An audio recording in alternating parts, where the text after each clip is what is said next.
इसमें अगर मैं कहूँ तो मैं शुरू से इसमें रोशनी डालना चाहता हूँ।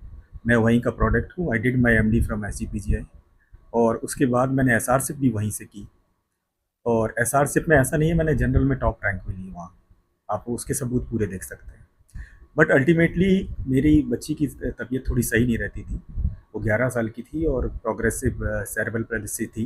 तो अल्टीमेटली उसके स्वास्थ्य की वजह से मुझे वहाँ छोड़ना पड़ा। और दूसरी चीज़ ये भी थी कि मेरी डिग्री वहाँ परमिट कर दी गई थी। परमिटेड का मतलब कि आप उत्तर प्रदेश में काम कर सकते हैं, वो भी प्राइवेट कर सकते हैं, आप सरकारी में जॉब नहीं कर सकते। तो उसको लेके मैंने एक कंडीशनल रिज़ाइन दिया था कि अगर मेरी डिग्री सही नहीं होती है तो मैं आगे काम नहीं कर पाऊँगा। तो वो मैंने एसआरशिप में किया था। और जबकि ये सब चीज़ें मुझे कम से कम 2.5 साल पहले ही पता चल गई थी। तो आप सोचिए उस समय मैं किस मानसिक स्थिति में गुजर रहा था।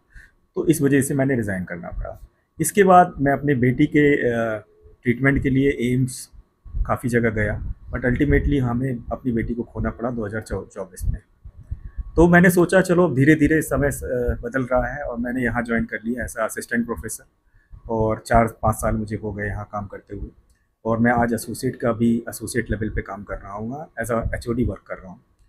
तो मैं ये कहना चाहता हूँ कि मेरे पास एलिजिबिलिटी 7.1 ईयर की थी, जबकि एज़ पर एनएमसी 6 ईयर की मांगी जाती है फॉर एसोसिएट प्रोफेसर।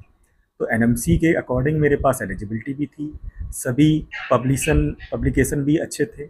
सब कुछ अच्छे होने के बावजूद भी आप हर और मैं उत्तर प्रदेश चैप्टर में यानी इम्यूनोमेटोलॉजी एंड ब्लड ट्रांसफ्यूज़न के बोर्ड ऑफ स्टडीज़ में मेंबर भी हूँ, 4 में से एक मेंबर भी हूँ।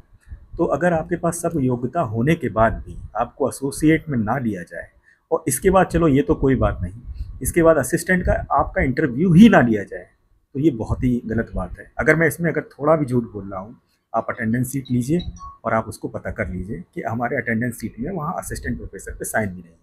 उस दिन मैंने उन्हें कॉल भी किया कि कृपया आप बताएं कि हमारा असिस्टेंट प्रोफेसर का कोई एग्ज़ाम होगा, तो उन्होंने साफ कह दिया कोई नहीं होगा। तो ये मुझे थोड़ा खेदनीय लगा, क्योंकि आप एसोसिएट में पहले ही हाईली क्वालिफाइड हो।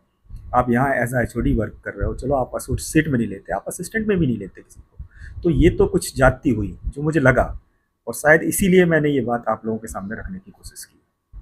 अभी आगे क्या क्या मांग करते हैं ऐसे ऐसे माहौल में? मैं ये मांग करता हूँ कि जो भी बंदा जिस चीज़ के लिए योग्य है या उस पद के लिए योग्य है, तो कृपया करके पार्शियलिटी और बायसनेस मत करें।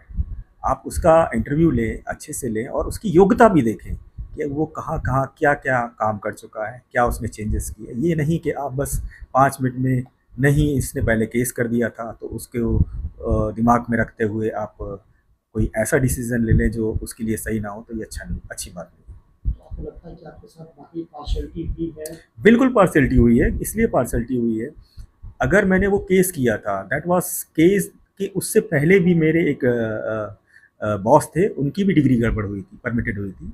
तो मेरे केस करने से उनकी डिग्री सही हुई और पीजीआई की एक सीट और बढ़ गई थी, जिसकी वजह से पीजीआई में आज भी मेरे नाम पे एक बंदा एक्स्ट्रा आता है। तो अगर आप सत्य के लिए लड़ रहे हो तो अपने लिए ही आप सही नहीं कर रहे हो, आप दूसरों को भी सही कर रहे हो और समाज को भी कुछ दे रहे हो।